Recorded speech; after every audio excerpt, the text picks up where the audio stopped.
Hi friends, welcome back. तो friends, आज का वीडियो है क्या राहुल गांधी को गिनती नहीं आती। चलो देखते हैं कि भाई गिनती आती है कि नहीं आती। एक हमने क्या कुछ किया था बहुत पहले, एक उसकी क्लिपिंग आई थी, उसमें भी कोई काउंटिंग का था, मुझे याद नहीं आ रहा है। शायद कोई पैसों से 2.5 कुछ ऐसे कुछ कोई था, कुछ कोई नंबर था, उसको उन्होंने कुछ गलत बोला था, अब याद नहीं आ रहा। वो बड़ा मतलब इस तरीके से 2500। हाँ, तो ऐसा कुछ था। तो चलो फ्रेंड्स, इसमें देखते हैं कि क्या है। मेरे ख्याल से काफ़ी मज़ेदार होगा और हंस हंस के लोटपोट हो जाएंगे हम। तो फ्रेंड्स, वीडियो शुरू करने से पहले अगर आप चैनल पर नए हो और आपने अभी तक सब्सक्राइब नहीं किया तो जल्दी से पहले सब्सक्राइब के बटन और बेल आइकन को क्लिक कर लो, ताकि आपको हमारे सारे न्यू वीडियोस जैसे हम अपलोड करें उसका नोटिफिकेशन आपको मिल जाए। और वीडियो देखने के बाद पसंद आए तो करना लाइक एंड शेयर और अपने फ्रेंड्स और फैमिली को भी हंसाना। तो चलो फ्रेंड्स, स्टार्ट करते हैं आज का ये वीडियो। राहुल गांधी जी ने टीचर्स डे पर अपने फेसबुक पर एक स्टेटस लिखा, आज मैं जो कुछ भी हूं अपनी टीचर्स की वजह से। यह पढ़कर उनके गणित के टीचर ने उन्हें फोन लगाया और बोला कि राहुल जी, चाहे कुछ भी कह लो मगर भगवान के लिए मुझ पर यह झूठा इल्जाम मत लगाओ। नमस्कार, जय हिंद। मैं हूं रौनक और आप देख रहे हैं फनतंत्र। दोस्तों, प्रधानमंत्री बनने के लिए किसी भी आदमी को सत्ता का गणित तो आना ही चाहिए, मगर दिक्कत तब होती है जब किसी को बेसिक गणित ही ना आता। आंकड़ों की बाजीगरी करना तो दूर, सिंपल आंकड़े भी याद न रहते हो। और अगर आप प्रधानमंत्री पद के उम्मीदवार हैं और फिर भी बार बार ऐसी गलतियां करते हैं तो क्या माना जाए? आप होमवर्क नहीं करते, जानबूझकर झूठ बोलते हैं, या आपका गणित ही कमजोर है? फनतंत्र में आज हम इसी मामले पर बात करेंगे कि बीजेपी के घोटाले बताने से लेकर अपनी पार्टी की योजना बताने तक राहुल गांधी जी आखिर कोई आंकड़ा क्यों याद नहीं कर पाते। कांग्रेस पार्टी ने बड़े जोर शोर से न्याय योजना की शुरुआत की, मगर इस योजना ने अब तक सबसे ज्यादा अन्याय राहुल गांधी जी के साथ ही किया। यह देखकर बड़ा अफसोस होता है कि जिस योजना के दम पर कांग्रेस राज घराना फिर से सत्ता में आना चाहता है, खुद उसी के राजकुमार योजना का आंकड़ा तक नहीं बता पा रहे। जिस योजना के दम पर वो बीजेपी को सत्ता से 9-2-11 करना चाह रही है, खुद उसी का अध्यक्ष योजना का 2 दूनी 4 तक नहीं समझा पा रहे। सबसे गरीब 20% परिवारों को साल के 72,000 रुपए कांग्रेस पार्टी दे सकती है। हर महीने 72,000 कांग्रेस पार्टी हर साल 72,000 करोड़ रुपए बैंक अकाउंट में डालकर 72,000 करोड़ साल के। राहुल जी, अगर आपने बैठे बिठाए अकाउंट में 72,000 करोड़ जमा कर दिए तो टाटा बिरला भी अपनी दुकानें समेटकर हिमालय पर पबजी खेलने चले जाएंगे। बड़ी बड़ी कंपनियों के सीईओ भी इस्तीफा देकर व्हाट्सएप पर रिश्तेदारों को सफेद कबूतर वाली पिक के साथ गुड मॉर्निंग और गुड नाइट के मैसेजेस भेज रहे होंगे। पर कभी कभी मुझे लगता है गलती आपकी भी नहीं है। घर परिवार के लोगों के साथ तो वो दिन भर 1000 करोड़ टाइप की ही बात करते हैं। जब 72,000 टाइप का कुछ बोलना पड़ता हो तो जवान तो अपने आप फिसली जाती है। अब जैसे ही न्याय योजना आपके जेब में पैसा डालेगी, 8,000 रुपए महीने का, 72,000 रुपए साल का। क्या बात है, महीने के 8,000 और साल के 72,000। वाह! यकीन मानिए दोस्तों, अगर ऊपर गणित का कोई देवता होगा तो राहुल जी की ये सारी बातें सुनकर वो भी खुद की नंगी पीठ पर कोड़े मारता है। और ये देखकर और ज्यादा हैरानी होती है और थोड़ा गुस्सा भी आता है कि जिस राफेल घोटाले की बात राहुल जी पिछले 2 सालों से कर रहे हैं, उसी राफेल को खरीदने में कितना घोटाला हुआ ये राहुल बाबा आज तक डिसाइड नहीं कर पाए। और राफेल मामले में नरेंद्र मोदी ने स्वयं 30,000 करोड़ रुपए लेकर चोरी करके अनिल अंबानी की जेब में डाले। अनिल अंबानी को 35,000 करोड़ रुपए, अनिल अंबानी को 45,000 करोड़ रुपए दिए हैं। कभी 30,000 करोड़, कभी 45,000 करोड़। मतलब घोटाले की रकम बताने में भी राहुल बाबा घोटाला कर जाते हैं। यहाँ रिक्शे वाला अपने से 5 रुपया भी अगर ज्यादा मांग ले तो हम मरने मारने पर उतारू हो जाते। 5 रुपया कैसे ले लिया तूने ज्यादा? केबल वाला 50 रुपया बढ़ा दे तो हम केबल कटवा देते हैं। सब्जी वाला मुफ्त में धनिया ना दे तो हम हाथ की नस काट लेते हैं सब्जी वाले की। और हमारे बेड के पीछे, बिस्तर के पीछे कितने 5 के सिक्के कहां गिरे हुए हैं हमें ये तक पता होता है। और राहुल जी हैं कि 30,000 करोड़ को बढ़ाकर 45,000 करोड़ ऐसे बोल देते हैं जैसे कि 10-20 रुपए की बात कर रहे हो। और पता तकलीफ ये भी नहीं है ये देखकर तो मैं सिर और अपनी छाती के बाल दोनों नोच लेता हूं कि जिस अनिल अंबानी को वो सुबह शाम चोर कहते नहीं थकते, जिस अनिल अंबानी का नाम सुनकर येती भी अपनी गुफा से निकलकर बाहर आ चुका है उन्हें देखने के लिए, जिसे लेकर इतना शोर मचाया गया है कि एलियंस भी रात को कान में रुई डालकर सोते हैं, उसी अनिल अंबानी ने कितने करोड़ का घोटाला किया राहुल गांधी को आज तक ये नहीं पता चला। अनिल अंबानी 1,00,000 करोड़ रुपए कर्जा है उस पर। अनिल अंबानी जी 45,000 करोड़ रुपए कर्ज में है। अनिल अंबानी पर 1,00,000 रुपए का कर्जा है। अनिल अंबानी 45,000 रुपए बैंक का पैसा लेकर बैठा हुआ है। 45,000 का कर्जा, क्या बात कर रहे हैं सर राहुल जी? 45,000? अरे 50,000 का कर्जा तो आजकल उस आदमी पर भी है जिसने एक्टिवा फाइनेंस करवाई हुई। 20-20 हजार की सैलरी वाले लौंडे ईएमआई पर 70,000 का आईफोन लिए घूम रहे हैं और आप कह रहे हैं कि देश के सबसे अमीर आदमी का भाई 45,000 का कर्जा लेकर बैठा है। राहुल बाबा 5 साल का बच्चा भी अपने माँ बाप के घर का एड्रेस याद करके रखता है। उसी बच्चे को उसके मम्मी पापा मोबाइल नंबर भी रटा देते हैं। जानते हैं क्यों? इसलिए ताकि वो बच्चा अगर कहीं खो जाए तो किसी को भी अपने घर का पता बता सके, अपने मम्मी पापा का मोबाइल नंबर बता सके। और आप हैं कि पिछले 5 साल से प्रधानमंत्री बनने के लिए घर से निकले हैं और आज तक आप ये याद नहीं कर पाए कि मोदी ने कितने लोगों का कितना कर्जा माफ किया है। ये घोटाले की रकम है या सट्टे का नंबर है कि जो आपके मुंह में आया वो आपने बोल दिया? क्या हो क्या रहा है?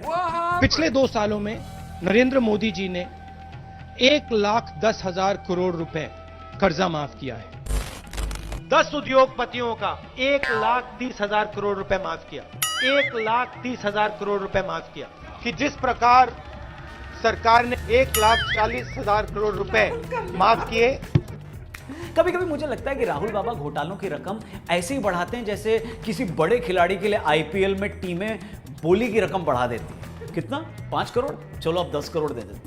ये भी लगता है कि हर बार कोई फिगर बोलकर राहुल जी सर्वे एजेंसी से सर्वे करवाते हो। सर्वे एजेंसी कहते होंगे सर 72,000 में मजा नहीं आ रहा है। राहुल बाबा कहते होंगे कोई बात नहीं 72,000 करोड़ कर देते। सर्वे एजेंसी बताती होंगी सर 1,10,000 करोड़ में मजा नहीं आ रहा है, थोड़ा और पैसा बढ़ाओ। तो कुल मिलाकर ऐसी फिरकी घुमा दो कि किसी का बाप भी समझ ना पाए कि बंदा आखिर बोलना क्या चाह रहा है। देखो मेरे पास लिस्ट है, 5,55,000 रुपए दिए, तो अगर वो 15 को 5,55,000 दे सकते हैं तो हम 25 करोड़ को 5,55,000 दे सकते हैं। क्या प्रॉब्लम? सच में यार इतनी जल्दी तो जवानी में लौंडों के क्रश नहीं बदलते जितनी जल्दी राहुल जी चीजों के आंकड़े बदलते। अरे इतनी जल्दी तो हॉस्टल में रहने वाले लड़के अपनी बनियान नहीं बदलते जितनी जल्दी ये बंदा घोटालों की रकम बदल देता है। अरे मैं तो कहता हूँ बीजेपी ने कितना घोटाला किया छोड़ो, अनिल अंबानी ने कितना कर्जा लिया इसे भी रहने दो। भाई साहब तो आज तक ये नहीं तय कर पाए हैं कि खुद इनकी यूपीए सरकार ने कितने करोड़ में राफेल का सौदा किया था। हवाई जहाज का दाम 520 करोड़ रुपए प्रति हवाई जहाज। 526 करोड़ रुपए का हवाई जहाज। एक हवाई जहाज के लिए यूपीए ने 540 करोड़ रुपए दिया। राफेल हवाई जहाज 700 करोड़ रुपए प्रति हवाई जहाज खरीदा। अच्छा राहुल गांधी जी में एक तो प्रॉब्लम और है जो एक वक्त के बाद हर सिंगल आदमी के साथ हो जाती है। उसे बहस करने के लिए कोई ना कोई चाहिए होता है और कोई ना मिले तो कस्टमर केयर वाली लड़की को ही फोन लगाकर उससे बहस कर लेता है। तभी तो वो हर दूसरे दिन मोदी जी को चुनौती देते हैं कि हिम्मत है तो मेरे साथ बहस करके दिखाओ। पिछले 2 सालों में राहुल जी ने इतनी बार बहस शब्द बोला है कि अब जब भी वो बहस बोलते हैं तो आजम खान की भैंस पलट कर बोलती है अंकिल आपने मुझे बुलाया क्या? मगर एक बात आपने नोट की, घोटालों की तरह यहां भी वो हर बार बहस वाला नंबर बदलते जा रहे हैं। सुनिए। Just give me 20 minutes with the Prime Minister debate one-on-one on Rafale and then you decide. 15 minute मेरी वहां पे मोदी जी के सामने स्पीच करा दो, मेरे साथ 10 मिनट स्टेज पे खड़ा कर दो, डिबेट करा दो। 5 मिनट नरेंद्र मोदी जी को मेरे साथ स्टेज पे खड़ा कर दो। बट फाइनली मैं राहुल गांधी जी का एक ऐसा दुर्लभ वीडियो आपको दिखाऊंगा जिसमें उन्होंने जिंदगी में पहली बार एकदम सही कैलकुलेशन किया, एकदम सही गणित तो लगाया मगर गणित सही लगाते लगाते वो बायो में गड़बड़ कर गई। बायो वैसे जी कोई नालायक बच्चा जैसे अपने कमजोर सब्जेक्ट पर ध्यान देता है तो किसी दूसरे सब्जेक्ट में फेल हो जाता है ना, ये वैसे टाइप का हो गया। देखिए यूपी में ऐसी महिलाएं हैं जो हर सप्ताह एक बच्चा पैदा कर सकती हैं। ऐसी महिलाएं हैं जो साल में 52 बच्चे दे रही। अब मैं क्या कहूं सिवाय इसके कि एक साल में 52 बच्चे पैदा करने की बात वही आदमी कर सकता है जो खुद 52 साल की उम्र आने तक खुद एक बच्चा हो। ऐसी बात वही आदमी कर सकता है जिसे लगता है गुजरात यूनाइटेड किंगडम से बड़ा है और जिसे लगता है कि देश को असली खतरा हिंदू आतंकवाद से है। और हाँ, आप ये मत सोचिए कि राहुल बाबा की जबान फिसल गई होगी, क्योंकि जिस आदमी को लगता है कि औरत एक हफ्ते में एक बच्चा पैदा कर सकती है, उसे ही ये लग सकता है कि सिर्फ भारत की आबादी 25,000 करोड़ है। आप खुद ही देखिए, मैंने नहीं, उनने ही बोला है। पिछली बार 14 करोड़ लोगों को हमने गरीबी से निकाला। इस बार 25,000 करोड़ रुपए, 25,000 करोड़ लोगों को, 25,000 करोड़ लोगों को, 25,000 करोड़ लोगों को हम गरीबी से निकाल के दिखा देंगे। और आखिर में मैं बस यही कहूंगा कि जब भी मैं राहुल गांधी जी को ऐसी बातें करते सुनता हूं तो मेरा मन उस आदमी के लिए सम्मान, श्रद्धा और गर्व से भर जाता है जो हर वक्त राहुल गांधी जी के पीछे खड़ा रहता है और हंसता नहीं है। न जाने कितनी बार उसने अपनी हंसी रोकने के लिए दांतों के नीचे जीभ दबाकर उस जीभ को जख्मी किया होगा। हजारों बार, शायद 72,000 बार मुट्ठियां भींचकर खुद के गुस्से पर काबू किया होगा। अगर वीडियो आपको ये पसंद आया है तो मेरे लिए ना सही, कम से कम उस आदमी के लिए इसे शेयर कर दीजिए। आप शेयर कीजिए और मैं दुआ करूंगा कि आपका बच्चा इस बार गणित में अच्छे नंबर ले। तो फ्रेंड्स, वाकई बड़ा ही मजेदार था। कितनी सारी क्लिपिंग्स दिखाई जिसमें सुनकर, देख के शॉक में कोई चला जाए कि कोई इस टाइप से स्पीचेस दे सकता है। या तो मैं कहूंगी कि उनको लगता है कि कोई मेरी पुरानी स्पीच के साथ नई स्पीच को कंपेयर नहीं कर रहा है, इसलिए मैं कोई भी नंबर दे दूं, या वाकई कोई प्रॉब्लम है।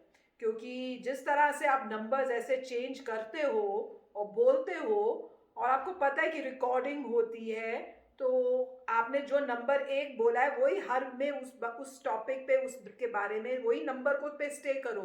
यहाँ तो इन्हें याद नहीं रहता है, यहाँ पता नहीं क्या गड़बड़ है, या वाकई गणित में कह रहे हैं जैसे कमज़ोर होंगे।